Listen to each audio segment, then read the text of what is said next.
interessante a gente falar disso, que ontem eu estava ajudando a minha mulher a achar um nome para um negócio dela.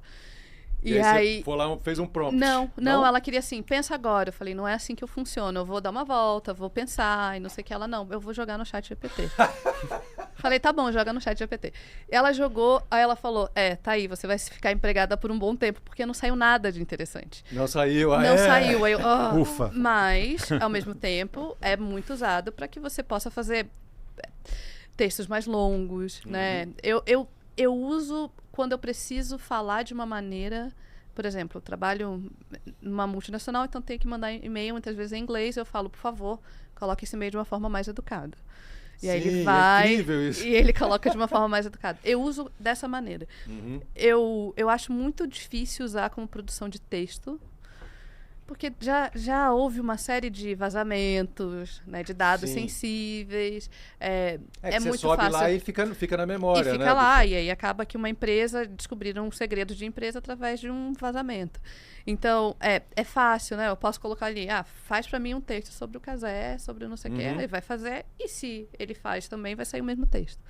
Então, tem uma dificuldade para mim nesse lugar de autoral. Então, eu uso muito mais como uma ferramenta de me ajuda aqui a fazer tal coisa. Mas rolam umas conversas que, talvez não vai mexer tanto assim no futuro do trabalhador. Mas eu sempre acho que vai interferir um pouco. Eu também acho. Assim, a gente não consegue nem imaginar assim, os desdobramentos. Max, vocês estão usando aí inteligência artificial?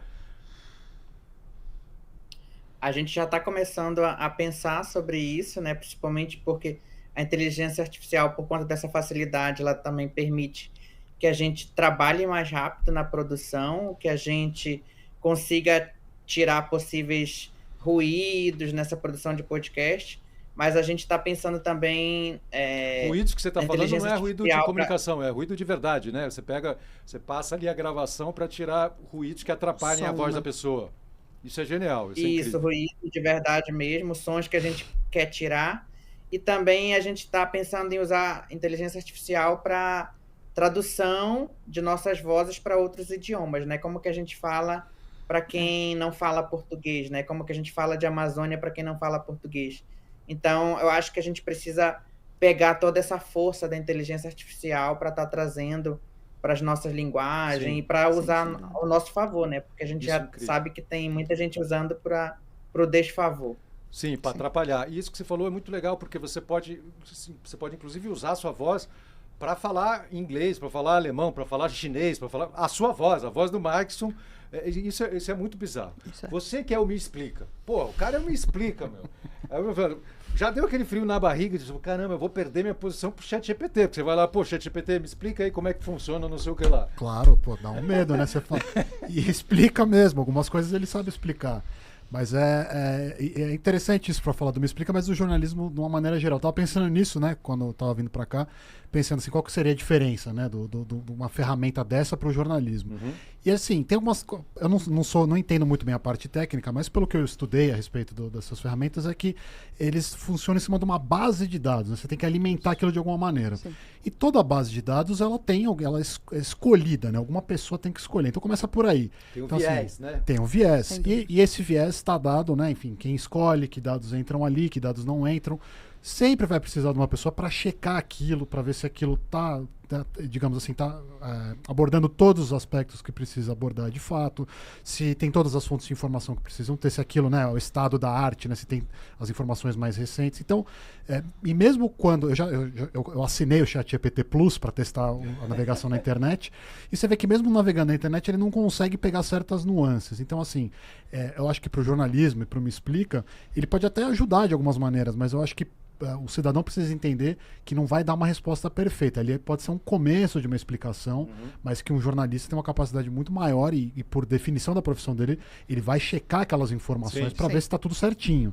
Se não está faltando alguma coisa, enfim. Então, tem uma limitação, né, nessa ferramenta também. Mas tem a possibilidade de usar, como você falou, para pesquisa, né? Sim. Você pode subir um PDF lá, um livro, todo livro. Exato. E aí você fala, por favor, faça um resumo em 10 tópicos. Ai, não gostei do tom. Muda o seu tom, pode ser mais educado. Será que as pessoas vão ficar mal educadas, vão ficar sem saber como escrever por causa de uma inteligência artificial. Porra, que merda! Põe esse troço aí, esse relatório aí, o ChatGPT, por favor, coloque. Claro, está aqui para você. Mas os dados deles foram atualizados a última vez em 2021, né? Tem isso também. No chat, sim, né? Mas tem outros que usam uma base que é O regenerativa. Plus já está abril de 2023, a versão paga, que é o 4.0, né? Já tá em abril. O que é interessante disso que você está falando é que assim, as tecnologias elas vão transformar a vida do comunicador, do profissional comunicador, seja o publicitário, seja o educador, seja o jornalista. Essas novas tecnologias vão transformar essa profissão. Muita gente vai ficar com medo de falar o que eu sabia fazer não vai servir mais, porque uma tecnologia vai substituir. Muita gente vai fazer isso que você fez. Deixa eu entender a tecnologia e ver aonde a criatividade do ser humano, e a criatividade no sentido de poder criar algo novo, vai ter um papel. E isso vai criar novas profissões. E a gente vai ter que ter a cabeça aberta de falar, o jornalista como ele era, o publicitário como ele era, talvez ele vai ter que se reinventar. Mas a tecnologia ela vai ajudar a criar esse novo publicitário, esse novo jornalista, em vez de substituir.